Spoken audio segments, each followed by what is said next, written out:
You're listening to the New Old Heads podcast, shot live every Tuesday at twitch.tv/newoldheads and released every Thursday at noon via bringingdowntheband.com. The show is brought to you by Coleman Dental, Printfinity, Indie CD and Vinyl. Support the show directly by becoming a member at patreon.com/newoldheads.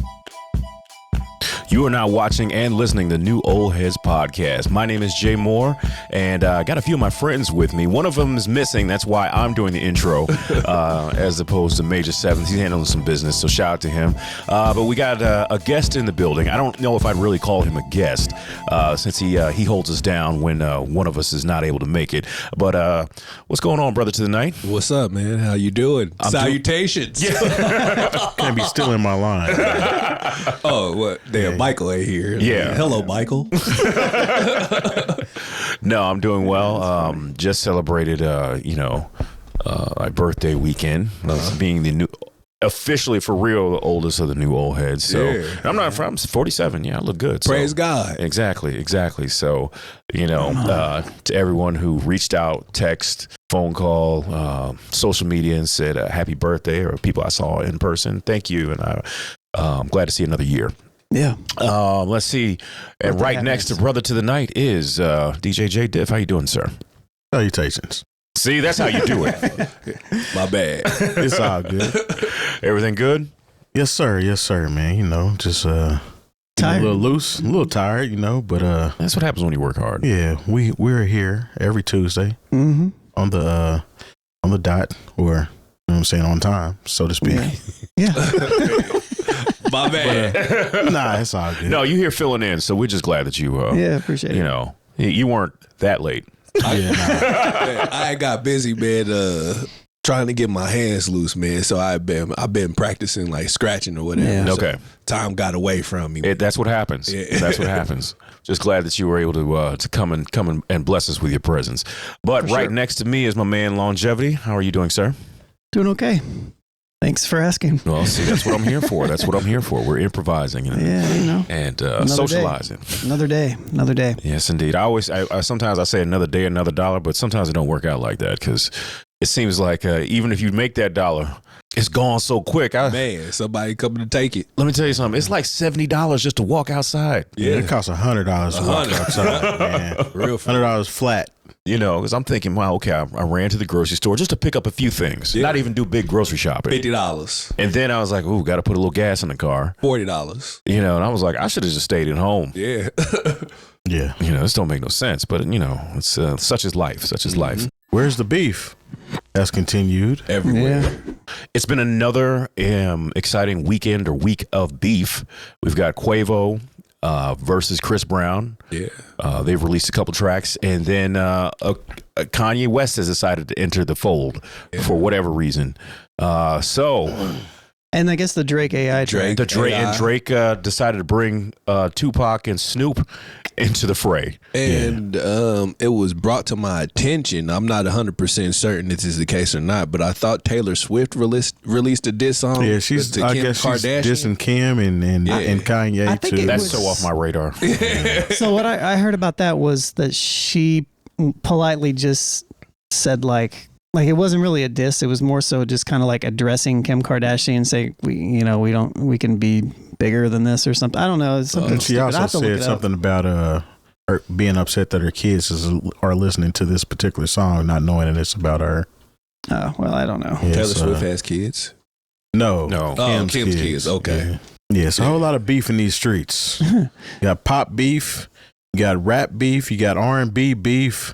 It's messy out here. Yeah, man. Okay, let's just get to Kim this. Kardashian loses 100,000 followers after Taylor Swift diss. Oh, okay. Kim Kardashian has, quote, moved on from Taylor Swift feud. Doesn't care. Okay, well. She sounds like you. Yeah, exactly. Man, took the words right out of my mouth. Yeah. Okay, because I got a call first thing on Saturday morning about literally shout DJ Lockstar. He's like, have you heard it? And I was like, heard what?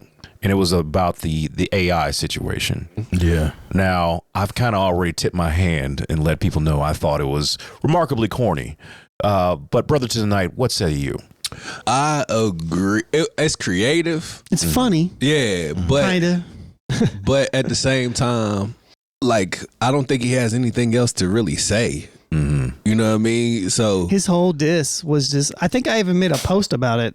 The only thing he said was like, you haven't responded, and like something else. It's like, that's all that this is. Where are you hiding? Yeah, it's like, all right. Imagine that. So what's mad weird about that is now he has to hurry up and respond. Yeah.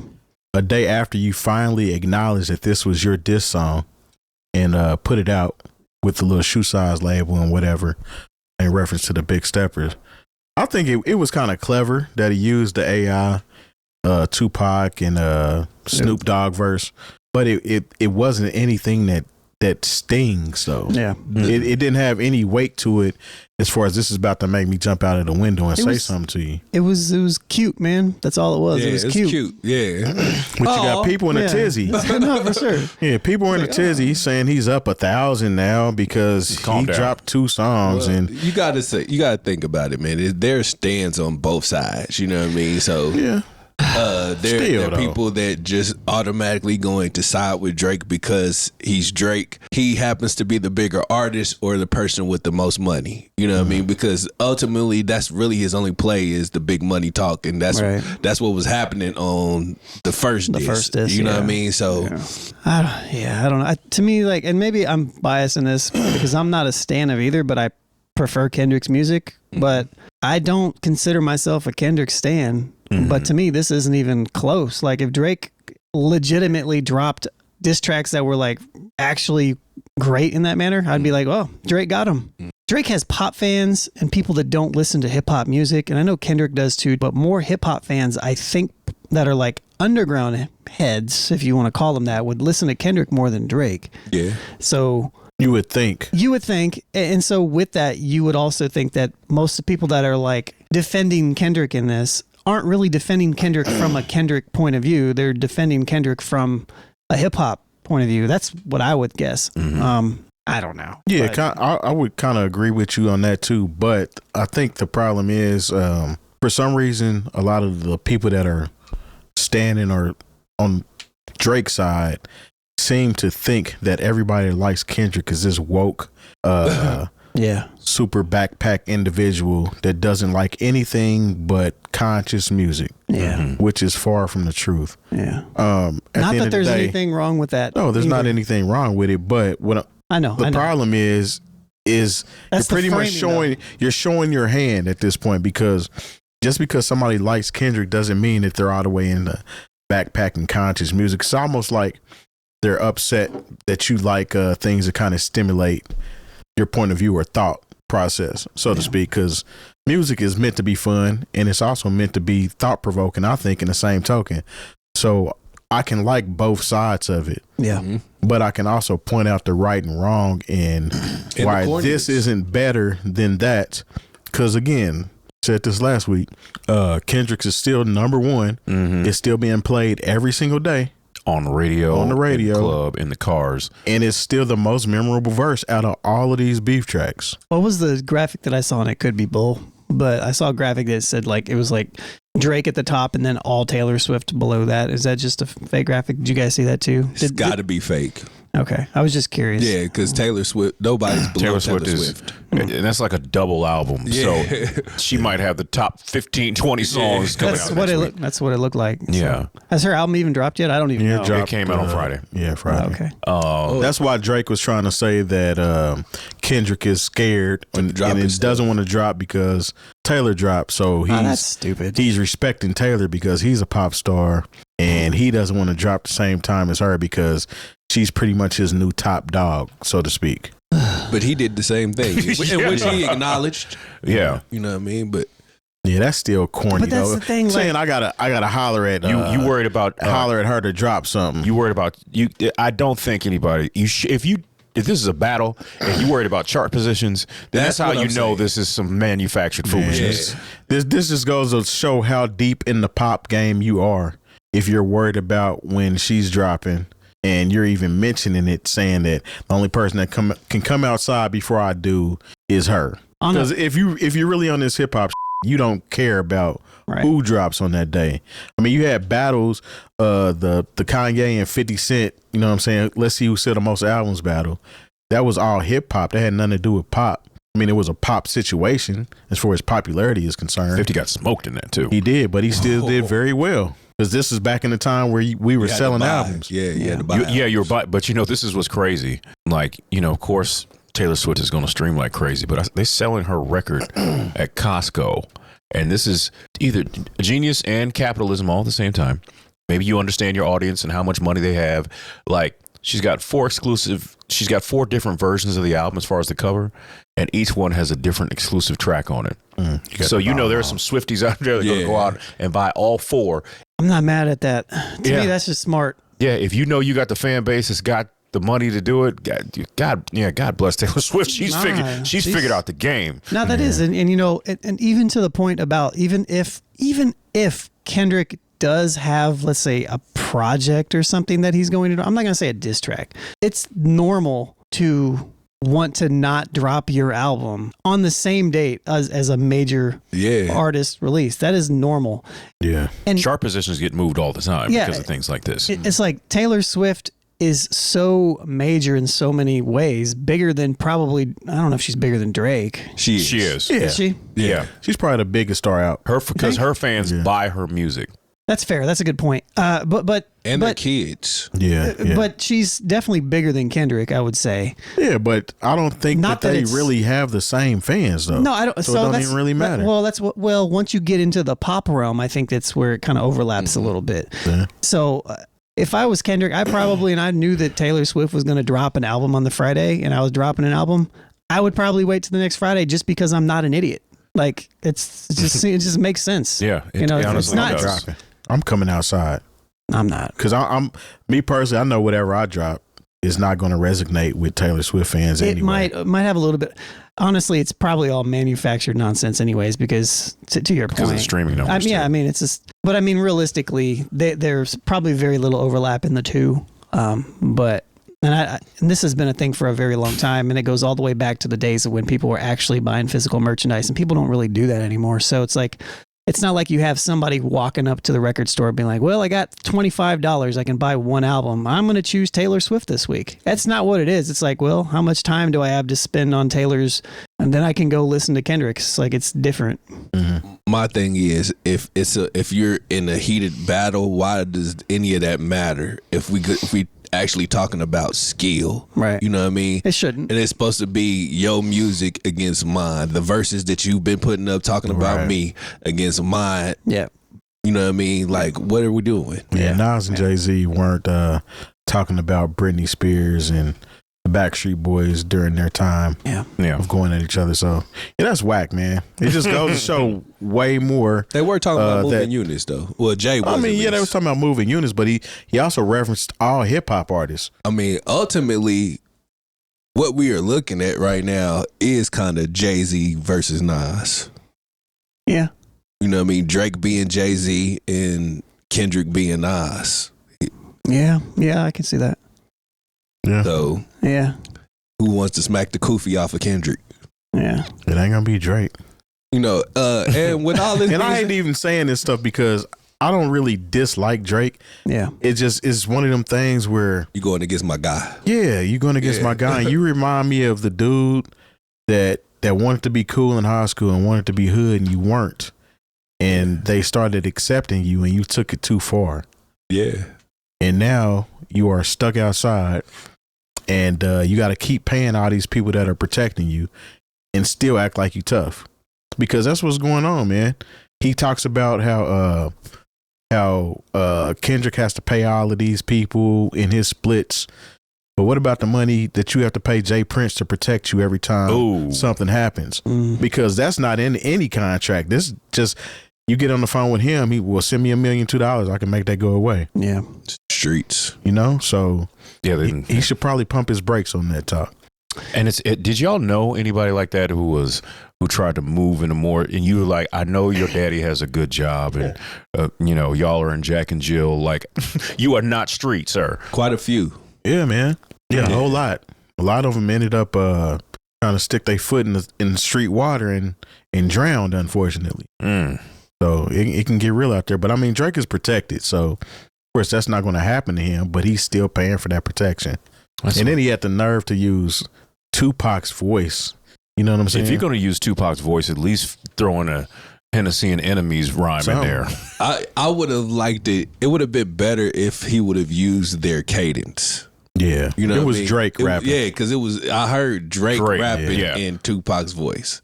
Yeah. So if you're gonna go out, if you're gonna do it, do it. At least tell us to remember Kato or something. Hey man, I think it would have hit a little harder for me if it was like just purely all comedic. Mm-hmm. You know, like it was like truly just kind of. It was just a joke. Mm-hmm. But then when he came in at the end, I was like, okay, you're just kind of saying, yeah. You kind of lost me at the very end. So. Yeah, man. So Naughty Pie has an interesting thing. He says, "Hear me out on why I think it's a smart move by Drake. He's basically mocking Kendrick's approach to storytelling by switching voices and giving a verse from each perspective. It's more of a troll than a diss." I can see that. I can see that.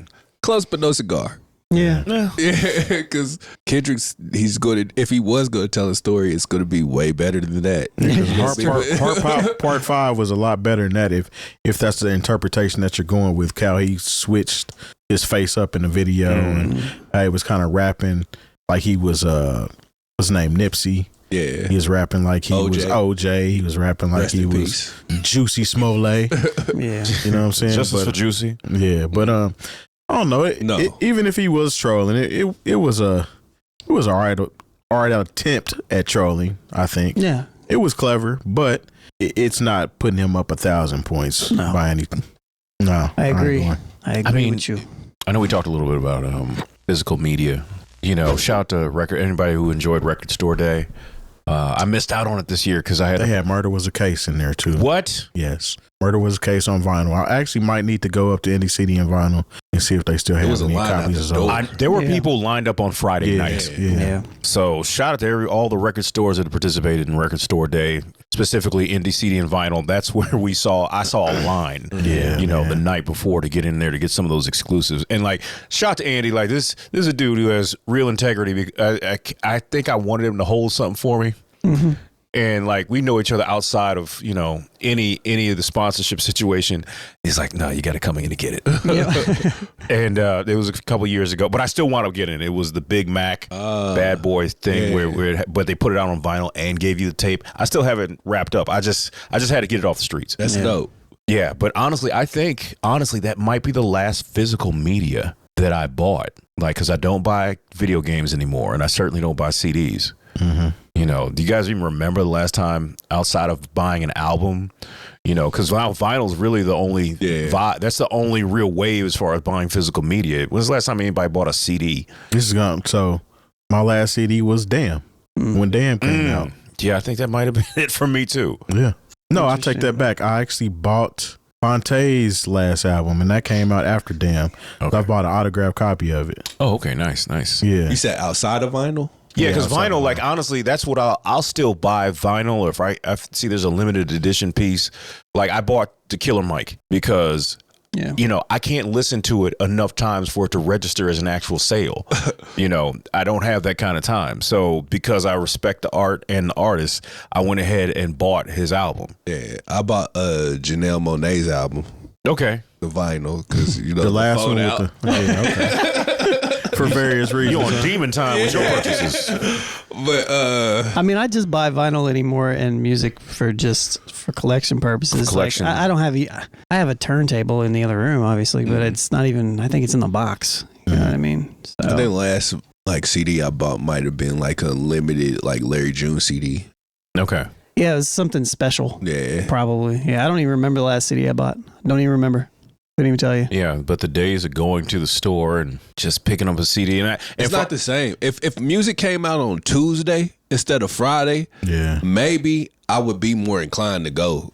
I really wish they would get back to that, not only because it gives you time to sit with it, but and you can speak to this a little bit from the DJ's perspective. You're trying to get some music, and even if people have heard it, it hasn't sat with anybody and attached itself. You almost have to wait till that next weekend for people to care. Even then, though, it still might not hit. Just because, I say this because I live in Indianapolis, but there is a huge social media push for some of them Beyonce records. And this is, 2 Beyonce records, Riverdance and 2 Hands to Heaven. And I played both of those records this weekend, and it cleared the dance floor. Mm-hmm. Yeah, it probably depends on the setting and situation. Yeah, I was like, maybe it was the place I was at, but I don't know, man. I thought everybody loved Beyonce. I don't know, Beyonce has her songs that are hit and miss, because you can play a Beyonce song and everybody's hype, and then you can play a Beyonce song and it does nothing. Yeah, but of course, you have the Beyonce, the Beehive. They gonna jump out whatever you do. Mm-hmm.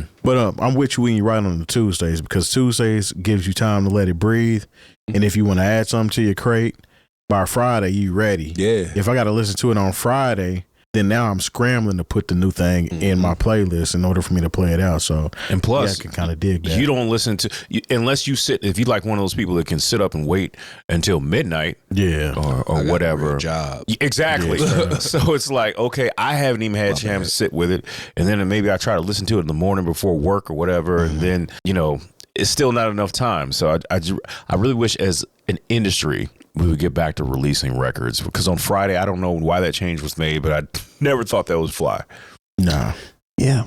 I think every Tuesday was a holiday, essentially, especially if you had a lineup of dope stuff coming out. Yeah.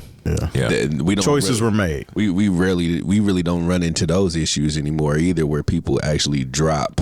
At, like, case in point, the whole conversation we having now, people are hiding from certain release dates, man. I remember there was one. Oh yeah, people was pushing stuff back. I remember there was one weekend, man. I spent my whole just winging it check. I spent my whole just winging it check on nothing but CDs. Yeah, it was it was tapes, because I could buy more tapes than CDs. Right. So I think it was the week. I think Aquemini came out. Music Soul Child came out that same week. What else? Wasn't that when Hard Knock Life, Aquemini, Lauryn Hill? Hard Knock Life would have came out in the summer. I think it was X that came out. Okay, there was Flesh of my flesh, blood of my blood. No, that's another Tuesday I'm thinking about. Yeah, that is. No, you thinking about 98. Yeah, that was the year that Aquemini came out. Yeah. So I think that's not the same year that Music Soul Child. I'm thinking of Stankonia. Okay. So to your point, on September 29th, 1998, Aquemini, Jay-Z's Volume 2, Hard Knock Life. Okay. Black Star.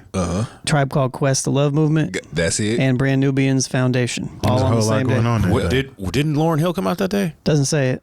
It might have been that next week or something. I remember in that window, it was something very close. That brings up a very interesting question that we're kind of talking about. Maybe this can be a subject. We've been talking about with the rap beefs, and we've been talking about it with, just as we're talking right now, right? About release dates. And back in the day, I remember for me specifically, if two albums came out on the same day, I would just get both of them if I liked them both. Unless I just didn't have any money and I had to choose between one and two, which I had to a couple times. But then I would just get it the next week or then a couple weeks after that. It was or like a dub.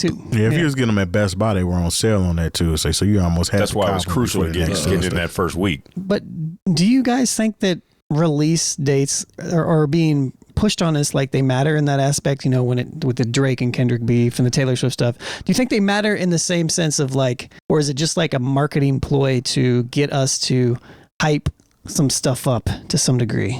I don't think it matters at all anymore, because everybody's only paying one price to listen to everything.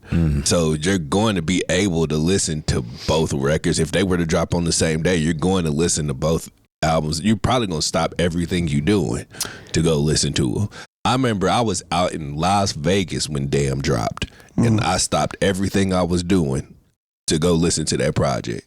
Yeah. Do you think that there's anything to be said about the attention span argument, to where if too many things drop on the same day, let's say a super fan, Kendrick, would go and listen to Damn on repeat, but maybe they wouldn't go listen to that new Brand Nubian album, even if they were fans of Brand Nubian or Odyssey or whatever, you know what I mean? So when you talk about a monster versus somebody in the underground, maybe. Yeah. You know what I mean? Because if at the end of the day, I'm probably going to listen to the one I least likely want to listen to first, and I'm probably going to skim that one. And then I'm going to listen to the one I really want to listen to. I'm probably going to run it back again, So you're a person that eats the food that you don't like first off the plate? Yep. I am too. At least taste it. Yeah. I get it off my plate so I can enjoy the stuff that I want to enjoy. Yeah. I just remember when there was another one of those days. I think it was Stankonia and the Dynasty album. came out the same day. Remember, of course, I bought them both. Luckily, absolutely. I had it like that. Outkast and Jay-Z on the same day, and it was like Jay-Z edged them by like maybe 3,000 or 4,000. It was a small amount, but Stankonia went on to be a much bigger record. Definitely. But it was they was shipping platinum back then. Yeah. It might have been the difference in how many they shipped to the stores, and who got the number one spot. But I just remember, I listened to the Jay-Z first, but then like what I listened to more often was the Outkast. Right, because you liked it more. And so now if that would have happened today, I probably, now mind you, I was doing a lot of driving back and forth between Carbondale and St. Louis, so I had a lot of time to listen to music. There wasn't no such thing as podcasts then. It was music or nothing. But say it was today, I don't know if maybe I would have maybe fast forwarded through some songs, or not even fast forward. I just skipped songs that maybe didn't grab me in the first 30 seconds, maybe in a minute. I wouldn't have given. Now I don't give songs the really amount of time that I did before. Not at all. And plus, like back then, I would listen to. I just put on an album, press play. If something started to annoy me, I wouldn't just be like next, because like I paid for this, so I better find a way to enjoy it. But it's not like that now. Just like when I tried to listen to the Game's whole last album, there were just songs I was like, yeah, I'm not doing this. The one where he was on Kanye's nuts, talking about he did more than him than him than Dre. And then like the Eminem song where he was trying to like kick up a little dust and get people talking. Yeah, that's I like to call that blogger brain, because I remember when I started blogging music, and Terry and I were blogging a lot of stuff with Bringing Down the Band. It was like, you start blogging because you enjoy music so much and you want to share it to so many people, right?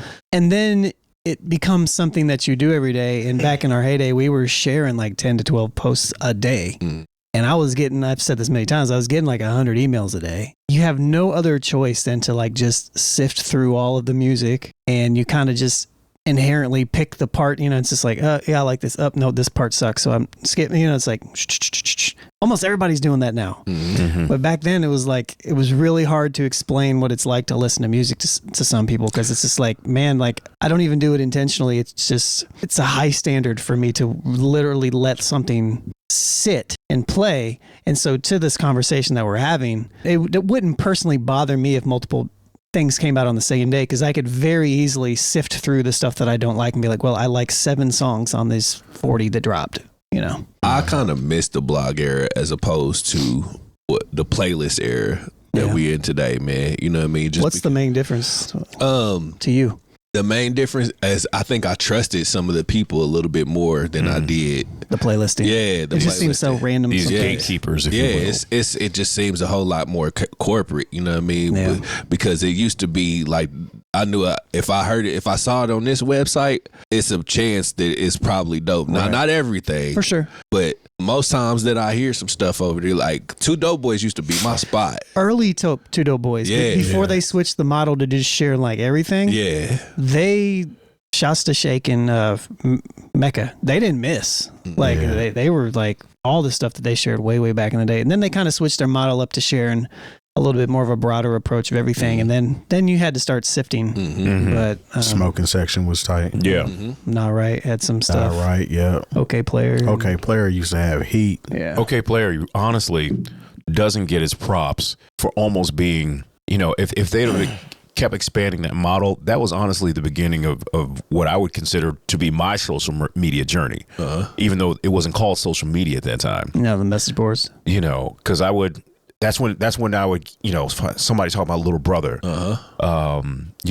It predates social media and the blog era. Yep. So if you knew how to navigate through OK Player, you might really get put on to some stuff. And, the only thing is, I think it also encouraged a lot of bootlegging, because say you heard something really dope. Yeah. And what would be the first thing people would be like? Link? Yep. So absolutely.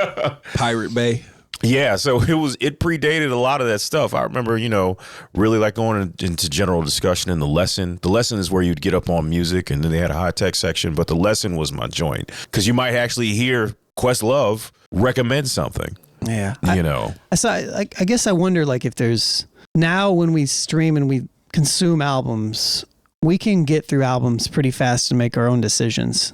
They're also not as long either. That's true as well. But back then you had to make a financial investment, You know, like you're investing into something and you're like, all right, cool. I'm going to, you know, I think that's where the whole thing sit with an album came from, because you had to sit with an album. Now you don't really have to sit with an album. And I'm not saying that it's good or not. I think you probably should sit with albums, but you were more invested in it because, like you said, you spent money on it. Yeah. So that goes into again, so fast forward to now, or even the blog era, you know, it's like you said, Byron, you know, you had voices that you could trust, you know, those people out there that you knew that they were curating, you knew what they were doing, you knew that they already did that work for you. So there was a little bit of that already created. I wonder if there's a space for it, and maybe you guys know of some people out there like that now, but I don't. That, I mean, don't get me wrong, Two Dope Boys is still around, OK Player is still around, but there aren't really very many voices of people that are curating stuff in that same manner as there used to be. I wonder if there is space for something, you know, like that. I don't think so. I mean, I think there is, but it's not a website anymore. It's what we doing. Yeah, maybe. You know what I mean? So if you have a podcast to where you just use your podcast to introduce new artists, it would you've got to grab some type of rapport with the people before they start trusting you. I would love for this show to be similar to that, to where we could spend 30 minutes an episode just listening to new music that we didn't know about and like reacting to it. If there was a pay model set up to where we wouldn't get demonetized automatically for it, like if there is a split share model out there where we could do some stuff and we aren't going to automatically get blocked or something down the line, that would be awesome. But I feel like the infrastructure is just not built right now for us for that. And so it's for us, because like that's pretty much what Castanet does. He sits there and listens to an album and reacts silly to it. But he gets the Twitch. And he gets paid. He gets Nike deals. He get, you know what I'm saying? Well, he has some, you know, the same and way. He doesn't even have like great taste in music or anything. He's just a guy that has a fan base. He's a personality. You know, but it's just, I mean, there are ways probably to do it, but I don't know if because, you know, just like Joe Budden, they can do the sleeper section and they can play music on the show. There has to be a license and the relationships to do it. And it probably costs, you know, a decent amount of money, just like probably built in with his deal. Yeah. But I mean, just like with, well, you know, especially when he was with Spotify. So it was like, all right, let's do this. Same thing with, you know, when everybody became a bedroom Twitch internet DJ, you know, during the pandemic. Panty down. You know, the only person that really had the license to do that was D-Nice. You know, he was the only one who could go longer than an hour and never get, you know. Jazzy Jeff. Oh, yeah. But, you know, if you were, I'll just say, when it was me and DJ Metronome, I remember one time we got into a little rock set and played Pat Benatar, and both our phones shut off. Wow. And I was like, because we tried to stay away from certain artists, you know, and I'm still getting, because when I would post some of what we were doing on Facebook, I'm still getting copyright I'm getting those situations from a long time ago. And I'm like, this was 4 years ago. Yeah. You know, and so it was like, we had to silence out this part, whether it was I was doing it with Metronome or Lockstar, and rest in peace DJ Indiana Jones. I'm still getting those notices, and I'm like, and what's crazy is this, how on top of it, you know, the powers that be are like, they tell you when the copyrighted section starts, when it ends, exactly what song you played. I was like, man, if y'all paid this much attention and took this much into actually paying the artist, like, people wouldn't have so much to complain about. It's all automatic. None of that stuff is like people sitting at a computer screen being like, sure. It's all AI. And the AI, and it's really good. It's really good. It's really good. But you know, capitalism. So thanks to our partners. Dr. Coleman of Coleman Dental is our go-to dentist. He's a longtime Indianapolis arts and music supporter located right in Broad Ripple. Printfinity is a screen printing shop based in Indianapolis, owned and operated by our own DJ Jay Diff. Our good friends at Indie CD and Vinyl operate one of the best record stores in North America. Shop new and used in their site or visit them in person. And the best way to support the New Old Heads is to visit our Patreon and become a member for as little as $3 a month. All details on newoldheads.com. You know, and people getting their flowers. News, it was recently revealed that A Tribe Called Quest will be inducted into the Rock and Roll Hall of Fame. Props to them. I'm excited for this. I think it's deserved. Yeah, I know there are people who are always going to take, you know, a certain level of umbrage with hip hop acts getting into the Rock and Roll Hall of Fame. I'll speak on it a little bit later as far as what I feel about that. But, you know, what do you think about Tribe getting that nod and getting into the Rock and Roll Hall of Fame? I love it. You know what I mean? And quiet as kept, I think they belong into like the Jazz Hall of Fame too, because that was my introduction to jazz music for the most part. You know what I mean? Was coming through Tribe. So yeah, I love it. Yeah, that's all I can really say about it. There's no hate there. There's nothing I can do to refute it. Even though, I have that same sentiment that you have about, wanting, I would love for us to have a hip hop Hall of Fame as opposed to. We do have one. It doesn't get the same level of credibility. Is that the one at KRS? Yeah. Museum? Yeah. So there's not enough money behind it. I don't, there's not a whole television show built around it. And, there's not a whole museum in the same way that the one in Cleveland is. But at the same time, the fact that they made it, I'm very happy. I might drive over to Cleveland for that. It's a big deal. I think because, we always talk about the difference between commercial and underground hip hop. And even though Tribe Called Quest to a certain extent made it to the mainstream and getting #1 albums, these were the guys that really were the underdogs at one point. Even though they were on a major label, it was still hip hop. And this was when hip hop was not mainstream. Mm-hmm. There's still people fighting against even having a group like a Tribe Called Quest on the radio in 1989, 1990. So, before I go too deep into that, Longevity, what I know you said you only know a little bit about it, but what do you think about Tribe Called Quest getting a nod and being into the Rock and Roll Hall of Fame? I don't care. Okay. But I will say this. But it's because I don't care about the establishment. In reference to hip hop, it's not that I don't. It's like, oh man, screw Tribe Called. No, they're legends, right? No, I think it's dope. I think it's dope just because of what it has turned into. It's more than just rock and roll music at this point, and it has been. And so I think it's cool that they're getting that nod. But I don't put a lot of credence into it in the same way I don't put a lot of credence into the Grammys. It's just, to me, it's just an award show. I don't really care about that aspect of it. But yeah, for them personally and specifically, hey, good for them. Shouts to Jerobi. He's one of my friends on Facebook. So nice. Jay Diff, what say you? I just think it's one of those situations that is dope as far as paying homage, because Tribe is instrumental in the development of groups like Outkast. Yeah, you know what I'm saying. Instrumental in the career of Dilla. Mm-hmm. Very much so. Kind of responsible for Leaders of the New School, which brought us Busta Rhymes. Yeah. So which was one of the dopest features ever when it came out. I agree. So I think it's a solid nod to a lifetime achievement. Yep. That being from a Tribe Called Quest, because like you said, the vibes of jazz and things of that nature were using it. Granted, Guru and DJ Premier used jazz elements as well, but all came around the same time. Yeah, the way that Tribe used them and the way that they chopped it and presented it to you, and then Q-Tip's voice. Nobody has a voice like Q-Tip. No, it's not like it's boisterous and in your face, but it's a very recognizable. Even his solo joints was dope to me. So definitely shout out to Tribe Called Quest. I completely understand why, I almost think it shouldn't be called the Rock and Roll Hall of Fame. It should be called the Modern Music Hall of Fame. Yeah. Because it should be everything that from rock music going forward, and maybe not even in the past, because there are blues musicians and jazz musicians who are in the Rock and Roll Hall of Fame, and that music predates rock and roll, when Alan Freed dubbed it rock and roll. So there are people who, like, what's his name from Kiss? I know he always takes a certain level of criticism every year because he says, hey, why are these guys into the Rock and Roll Hall of Fame?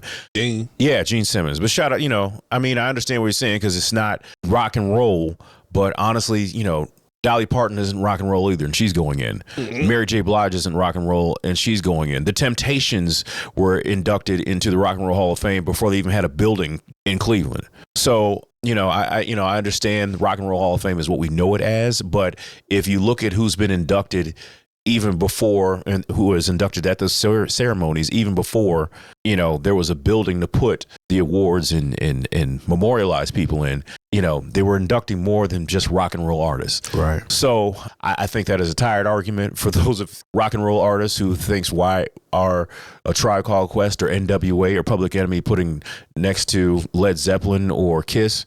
Get over it at this point. So I'm happy for a Tribe Called Quest. We don't want them in this lily white.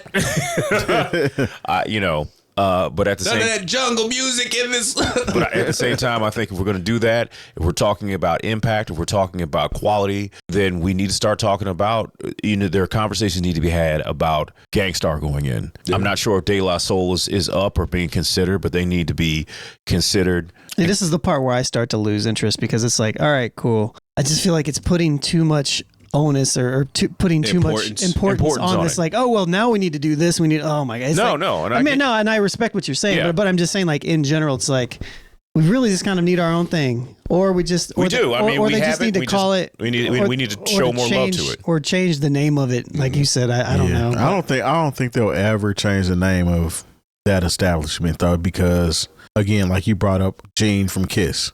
I'm sure there's a lot of people like that are not going for it, including whoever owns it. Because at the end of the day, they may be allowing other people to go in or the other genres because it brings more people to their establishment, which means more revenue for them. Mm-hmm. At the end of the day, they probably figured that out a long time ago and was like, well, we'll just start inducting all genres of music, only those that are at the top of the game, and we'll still call it the Rock and Roll Hall of Fame. But we're going to get all these people that come visit, which in turn pass our pockets. More money. Yeah. But once again, shout out to A Tribe Called Quest. Absolutely. Shout out to Cleveland. And I have a strong case that y'all need to hurry up and get New Edition in there as well. Yeah. I expect that from you. Yeah, you should. You should. Yeah. They got NWA in there. Come on. As far as put the CDs on the table, New Edition needs to be in there. Weird Al needs to be in there. Weird Al? Yep. Nah. Look at his catalog, man. I'm fat. Oh. Amish Paradise. Oh, Rio. Yep. I was on Jeopardy. Another one rides the bus. You know what's messed up? The fact that we know so many Weird Al songs. Hey, Hey, man, we came from a time and place where Dare to Be Stupid. He had joints. Had to listen to a little bit of everything. So this clip is from Tune the Fork podcast. And so let's see what he's talking about, and then we're going to talk about it. I told my godson when he started making music, know your why early. Mm-hmm. Be clear on what that is, and then allow your subsequent decision making to reflect that, and the money will come. The minute you adjust that for money is the minute you lose. Mm-hmm. I don't give a if it's 5 minutes after you figure out your why. I don't care how much money they pay you for. If you gotta adjust that why to conform to get some money, it's the minute you lose. What are you making the music for? What you do subsequent to answering that question will reflect the answer. And some of us don't want to be honest about that. So, but your work doesn't lie. Like the decisions that you make subsequent to answering the questions don't lie. If I get on here and say, I really just want to have connections. I don't care how many people watch. And then 6 months later, I'm complaining that don't nobody watch it. Then fucker, I just lied about my why. Lied to yourself. I lied to myself. Because the reality, because I honestly do care. What I've learned in this process is I said I didn't care in the beginning. Mm-hmm. And then once you start doing it and you don't get the reaction that you anticipated, your why starts cracking, and you really because what you think the why is, sometimes you won't know until you start doing it. And it was getting tested. My why was getting tested, but I had to keep moving in spite of that. Yep. Because it will figure itself out. And I thought about doing a little slight like, give me an example. My why for this would be like, oh, well, what if I start talking about current affairs? Because nobody's watching. So now I'm thinking about how I can adjust to get more people to watch. When in my mind, I'm like, I'm jeopardizing the integrity of my why by even having this fucking conversation. Yep. Just keep doing what you're doing, James. Yep. However slow it may appear, it is moving you towards what it is that you say you want. We'll pause it there. I think what was the question that was posed? I don't know. I don't know if there is a question that was posed necessarily. I guess let me look. More so, what do we think about that? Well, let me see. So, money versus purpose. And Mike has as a creative, but I'm tired of the word creative. So, what is more important and why? As I guess as a musician, because he's speaking as a musician. Or I guess we could speak it just from in general. From the arts in general. Yeah. So, well, I'll make it very personal about this particular podcast, the New Old Heads. and I've said this before, one of the things that I think makes us great is that we don't shake ass. Right. We actually talk about things that we think are relevant, and we're not here to make friends either. Yep. You know, we'll say things. Shouts to Caitlin Clark. You know, we say things that you know, when we look at the comment sections, like people are very, they disagree a great deal with some of our takes. Yeah. You know, but we're not here. Look, I'll just say it. You know, if we wanted to just get rich, we could have started shaking ass. If we just and we could have been kissing ass to try to get sponsorship with people who we don't have any real interest in. Instead, we decided we're going to put out a product that's great to the people who actually enjoy this kind of content. I think that's a big difference in what a lot of people do. Like you said, what is your why? Our why was to be not provocative for the sake of being provocative, but provocative to be thought-provoking and to spur conversation. I think that's one of the best things about the New Old Heads podcast. Yeah. Okay. You know, we're just not, you know, there's sometimes where like if we talked about this or we talked about certain things we talked about longer, things that don't make the final show, you might hear some wild if you're on Patreon for sure. Or you watch but when we're trying to put out the final product that many of you hear on Thursday, that stuff's cut out. Exactly. We cut a lot of that stuff out. The stuff that, typically speaking, if I make clips of all the stuff that's cut out, that is the stuff that would go viral every week. Mm-hmm. There's some people, they get into this for the money. I know somebody, a friend of mine, her and another young lady wanted to start a podcast, and they did a couple of test episodes, sort of like what you guys did here, before you actually put out episodes for we people, did 8 to consume. And she thought it was like, okay, we're going to get a couple episodes in, and then we're going to have Budweiser and Mercedes-Benz hop on. It's like, no, because you thought you were going to get into this, and the money train was going to start running. Yeah, you didn't get into this thinking you were going to do something great and impactful. And so that's the difference. I think whether you be a DJ, whether you be a producer, whether you be an MC, because the way people get paid is so messed up now and so skewed, and you just. Like, you can get on and do something provocative and still nobody's going to pay you for it. Mm-hmm. So you better do something that's close to your heart and that actually speaks to who you are as a creative, as opposed to just doing something you think people are going to like, because there's no guarantee if you do something that you just think people are going to like that you're going to get paid anyway. So you better do something that's close to your heart, because that's one of the only thing that's going to motivate you. Yeah. That's the part. Mm-hmm. Because if you get tired of doing the thing of the thing that shakes the ass, mm-hmm. If you get tired of that, which you're going to get tired of after a while, what's going to motivate you to keep going? Nothing. It's not from a place of wanting to do anything. And say you get outside of shaking the ass. You get the reaction that you want, and they decide to throw, put some money in your hand for shaking ass. You're going to have to do that for the rest of your life. Exactly. Now you're pigeonholed. It's at the end of the day, it's self-exploitation. Yep. So it's almost like, do you want to sell yourself short by doing that one little thing that's going to get an extra eye on you? You'll be a hoe forever. Versus your whole plan. Yeah, who wants to do that, man? It's like, why wouldn't you remain true to yourself and true to, if like you're saying, the podcast, we're moving as a unit. So why wouldn't you remain true to that, the absolute stance that you stood on from the beginning? Yeah. It doesn't make sense. It pretty much puts you in a hole, and a lot of people do that because we're in a time of clicks and clickbait and trying to go viral. You're trying to go viral and you lose the whole sense of why you're here. Yeah. And it doesn't make any sense at the end of the day. So. And there's a balance to it too. Like, there's a difference between trying things out and, and changing who you are as well. Like, if you change for the better. For sure. I think we're constantly evolving the things that we're doing. We're constantly evolving how we approach things and getting better at everything. I think that's naturally part of it. And I think another piece to what you said, outside of just the shaking ass aspect of it, maybe sometimes going too far left of what you want the show to do. We've had the conversation, sticking to the theme of the podcast, of our show, we've had many conversations about doing guests on the show. We tried guests out for a very long time. My Brother to the Night was one of the first people that we brought on as a guest. Back when we were doing guests, actually Jay Moore was the first person we brought on as a guest. Yeah.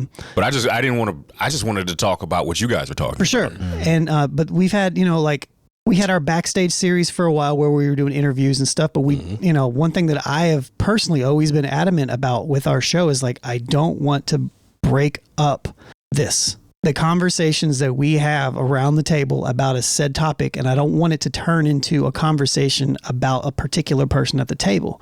It's like, it's supposed to be about the culture that we're a part of. You know, that's what it's supposed to be about. And then as soon as you start introducing other people involved in that, to the shouts to the video that we just watched, it does pull away from your why a little bit, because then you're like, all right, well, I can utilize this person to bring their viewership, their eyes on what we're doing. It could potentially, we talked about this a couple weeks ago too, like about potentially bringing people, you know, on like and all this stuff. I think there's ways to do it, but you have to make sure that you're following within the integrity of what what your purpose is of what you want to accomplish, and your purpose can change. But I think that's very, very important as well, because it could not even be shaking ass. It could just be like, well, I'm going to pivot now. Maybe you shouldn't pivot, you know, and maybe it depends on the type of pivot that you're doing too. If we start to randomly be like, you know what, our politics segments do really good, let's just talk about the election now. Yeah, nah. That we're not going to do that. You know what I mean? So, but yeah. No, I mean, it's just, you know, and I've made this example before, but, you know, I know we gain new viewers and followers all the time. Think about like Jimmy Walker. Dynamite. He is still saying dynamite 50 years later because someone says, hey, you need to say the thing if you want to get this check. Yep. And if he's cool with that, then cool. God bless him. But, you know, there's a certain part of, they don't really care about Jimmy Walker. They want to see JJ. And that's why Gary Coleman was so mean and surly. Yeah, because it was still wanted him to be like, what you talking about? Yeah. You know, they didn't care about him as a person. Yeah. Or really anything that he had to say. So, I mean. Well, these people weren't philanthropists or superb actors, so to speak, either. They kind of pretty much put in that position and hoard out and made to do that, and then didn't go anywhere else with it. And they were kids. They were children. Yeah. At least in Gary Coleman. Yeah. So like that's where like, but you know, I mean, but once again, there are a lot of people who are like, man, I wish I had somebody who would pay me to say a catchphrase. Yeah. You know, there's always somebody willing to be a hoe. Yeah. Oh yeah, all day. There's a site called OF. We just talked about it. It'd be like if because I performed a wedding. Shout to this weekend. Shout to Desi Des, you know, and the Saxtons. Shout to them. But you know, just imagine if they said, "Well, we're not going. You can't get nothing from the buffet. We don't have a check for you unless you say if you don't tip, you're an asshole." You know what I'm saying? Like, luckily, you know, that's what some people know. But I'm still able to work and be able to do my thing without having to yell that every time I go somewhere. Right. You know, but. Because if that was all they were looking for, I'd be like, I'm not doing this anymore. Yeah. You know, there's always work at the post office. Shout out to Robert Townsend. Man, I had a very small sizing of that, you know what I mean, on my previous podcast, you know what I mean? Like, shout out to the Drunken Knights. Yes, sir. I would go out and meet people from the pod from out of town from every once in a while, and they would be like, man, say B word. Yeah. You know what I mean? Right. I'm here, so Yeah. but you know what I mean, that was one of the things that they wanted to hear me say and stuff, and I'm like, man, you know, I don't just want to be just out doing that right now. I don't feel like that right now. It's like when I mean, and it happens in a way that almost you can't control, because I remember when Dave Chappelle was like, you know, I'm Rick James. I guess I just said it. Yeah. You know, you trying to get away from it. He's like, first of all, I'm not Rick James, and I'm at Disney World with my kids right now because you leave me alone. Yeah, that was an interesting time and place when that was going on. So I can only imagine what he was going through. I mean, at the end of the day, it's pretty much about, and this can be with any facet of life, whatever you're doing, remain true to yourself. Your integrity is the only thing that you have. So if you set a plan in place, you should probably follow it, especially if it's a good plan and you start wondering or worrying about the money, because I think that's what he was alluding to. So it's about money. Worried about getting paid. Money versus purpose, essentially. Right. You know? So if the money's not coming fast enough, then you're like, well, I need to redo my plan because the money's not coming right now. But you might have to just keep on grinding or keep hustling and sticking true to the plan that you initially set out, and it's going to happen. Maybe, or maybe it won't. And I think this goes down to where I jump a little bit deep into the societal realms of everything, because it's like if the thing is money versus purpose, I think naturally the way when we think of integrity, we don't really ever think about money. Money is never the conversation when we talk about integrity. No, it doesn't mean that money can't exist in the same place as integrity, but it's like when you think about building something that is great for humankind, for people alike, or whatever you're thinking, you're typically, the first thing you think about isn't money. It's like, is this a good idea? Is this something that is beneficial to the people around me, right? But in the society that we are built in, we are wired and framed and with pressures from society to say, well, it has to have both. It has to make money and it has to have purpose. And it's counterintuitive to like how we exist as people. There's society. This is why I always talk about capitalism. That's why I always do, is because it's counterintuitive to existing a lot of times. And you know, a lot of the stuff that I have done in the past would never even have spawned or existed if I went into it thinking, man, it's got to make money as well, or I'm not going to do it. It's because you're wired different. For sure. And a lot of us are, and that's the reason why our dichotomy works. For sure. But there's a lot of people out here that are ready to do anything in order to get the money. Yeah. And you see how many artistic people or creatives, or, you know what I'm saying, anybody that has a plan in place, how everything changes as soon as they get the money. Yep. And there's a lot of artists that we enjoy now who are now filthy rich, and their product isn't the same because of the money. They essentially got. I think about Kanye all the time, because Kanye, I was one of the biggest Kanye fans ever, and it seems like once he tapped into a certain wealth level, he was not the same. We'll never get that guy back again. He's gone. He's way gone. Once he graduated. Because he doesn't have, he doesn't have that same hunger or desire to get where he wants to be. Because maybe his purpose was money. It didn't seem like that, though. It seemed like, but maybe his purpose was to get out here, or definitely to be seen. But he wanted his music to mean something to people. Yeah. The guy once it meant something to people, it was a wrap from there. Yeah. So, yeah. The reason I mentioned Drake was because when I was introduced to Drake, it was through Comeback Season. Yeah. And the artist that I heard on Comeback Season and the person that's putting out albums today is night and day. Yeah. Absolutely. You know what I mean? If I'm being honest, I mean, there are still remnants of that in his music. It's just a whole lot more childish now, you know, or maybe I was just in a different space when I heard Comeback Season. That's a big part of it. Yeah, it's possible. Know what I mean? So, but he's never grown, you know what I mean? So I've grown to who I am today. And when I hear the music then, I'm like, man, because I still resonate with some of that music from back then, but when I listen to the new records, I'm like, sometimes the connection that an artist has with his audience, like they're growing two different directions. Yeah. Like I felt like Kanye was a real reflection of where I was at when he first came out. Absolutely. Here's somebody who struggled with, you know, certain things as far as family, as far as wanting to be an artist, as far as wanting to be acknowledged. And now where he is so far away from where I am. And I mean, I can't relate anymore. I can't relate to, you know, who you are talking about, whatever it is you talk about. Because I'll be honest, like I said, I didn't listen to Vultures, and like, you know, I kind of checked out, you know, when he was talking about how hard it is to be rich. And you know, at the time I was making payment arrangements to keep my cell phone on. I don't want to hear about none of that shit. When artists first come out, they're not that far away from their audience because like they don't have it. They might be famous, but they're not rich. Right. You know, that's not the way it works. You know, but once an artist gets rich, it's hard for them to relate to the people who are their fans.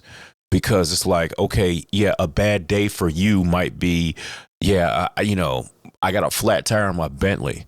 You know, a bad day for me is like, you know, I went to the doctor and I can't figure out how I'm going to pay this bill. Mm-hmm. You know, you have no concept of what it is to make a decision between keeping your lights on and buying groceries, and I'm not saying that, everybody's fan base is broke and trying to figure it out, because, everybody has their ups and downs, but like, when you're an artist, your downs are a lot different than the people. You're so far gone to what people can resonate with. That's why I respect Jay-Z, regardless of how rich he is. He still makes music that is true to his existence, and it doesn't steer from kind of making you be like, ugh.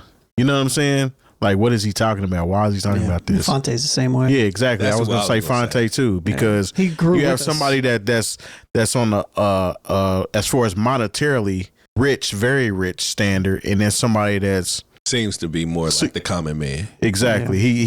He resonates with us more personally, but Jay-Z also resonates with me on a level to he's still remaining true to himself, because he's the same individual that put out Reasonable Doubt and pretty much was telling you street stories and telling you pretty much why not to do these types of things, to graduating to, okay, this is what you should do or try to do in order to get to this level, to, okay, this is my family situation and what I'm going through and how I'm trying to build these bricks in order for my kids to, Honestly, it sounds crazy. Jay-Z at his richest with 444 was probably the most relatable Jay-Z.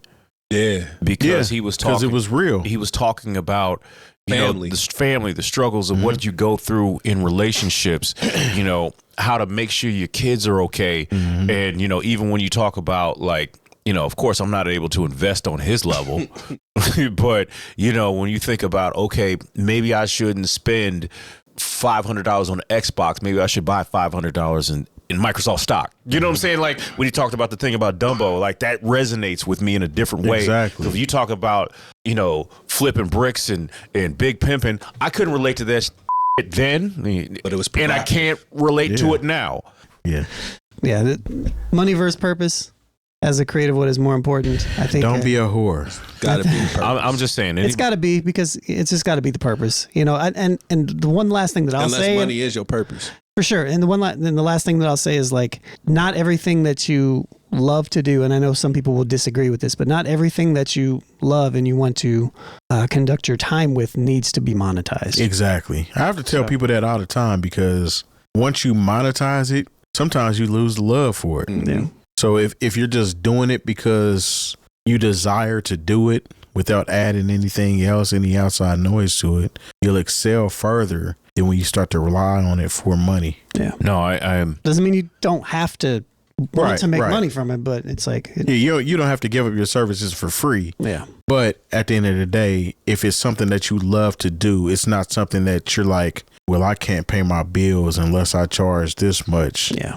Now it's not love. It's more so I got to do this to survive. No. And once you go into survival mode, that's a whole different organ or situation that You've lost your purpose. Yeah, exactly. Well, I remember when I was still in college when I had a job on the radio, and I remember talking to one of my classmates, and they're like, man, I just love music. I would love to be on the radio. And I had to be like, look, if you're going to do radio, you got to love radio.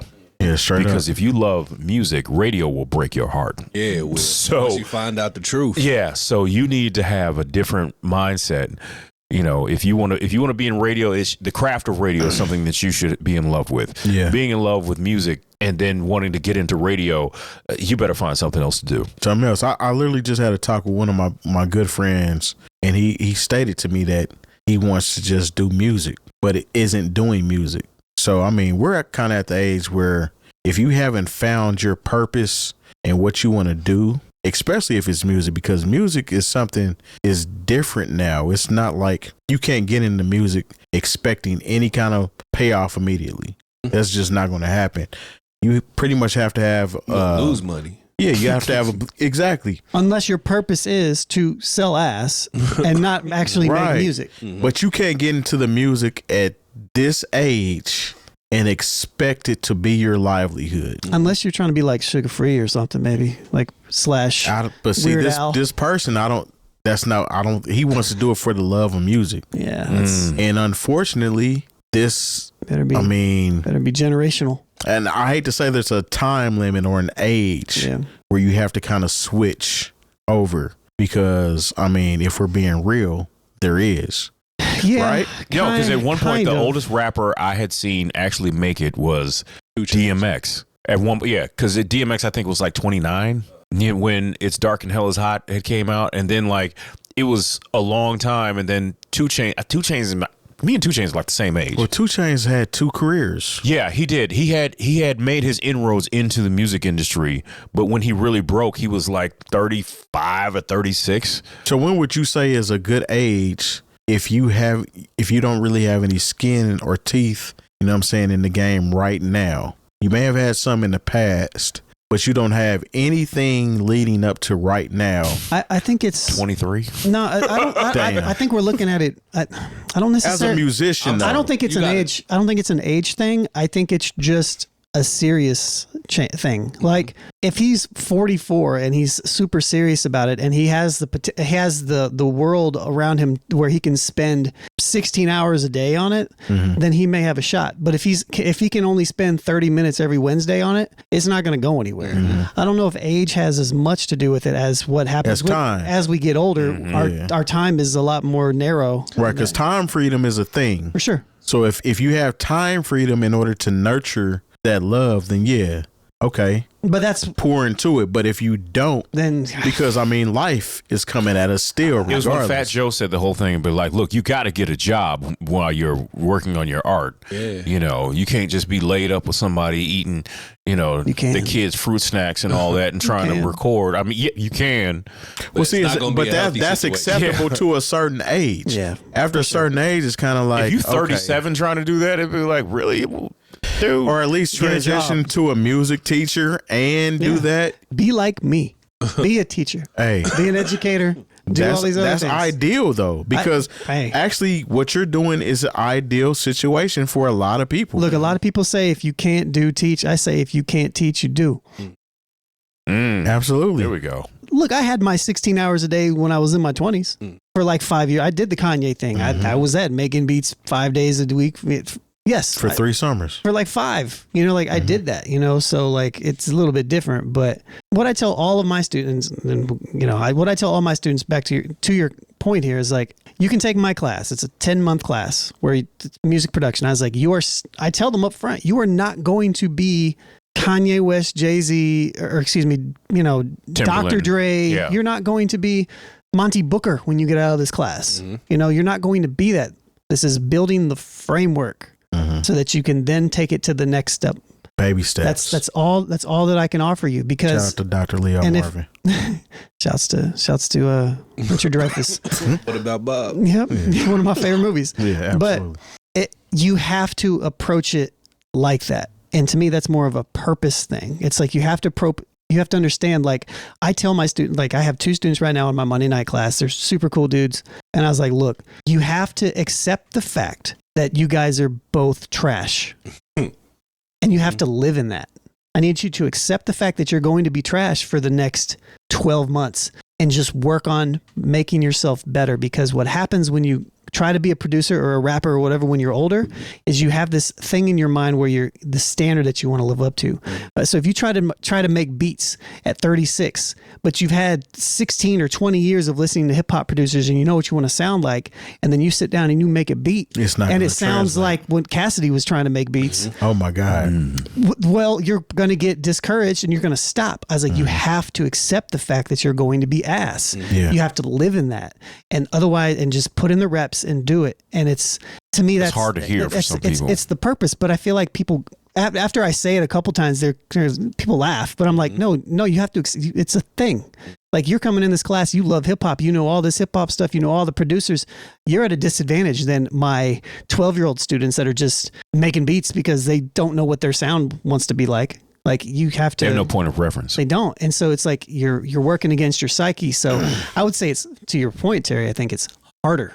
A lot harder because there's so many things working against you. I don't want to say it's impossible, but, right? It's not impossible, but you have to be realistic with all of the things that are harder to do when you're older. It's possible if you're only doing it for the love.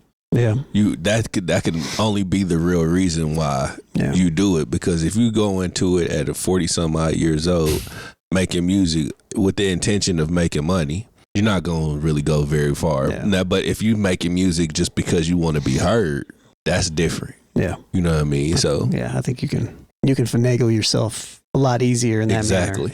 manner. So yeah, good conversation. Yeah. All right. Yeah. Well, I think that that's our time for today, gentlemen. Once again, bringing down the band is the hub, New Old Heads. You can find us on all social media. Just type in that and something will pop up and it'll be exactly what you're looking for. I want to thank each and every one of you for listening and viewing us tonight. And we'll be right back here next Tuesday. On that note, we say please. Peace.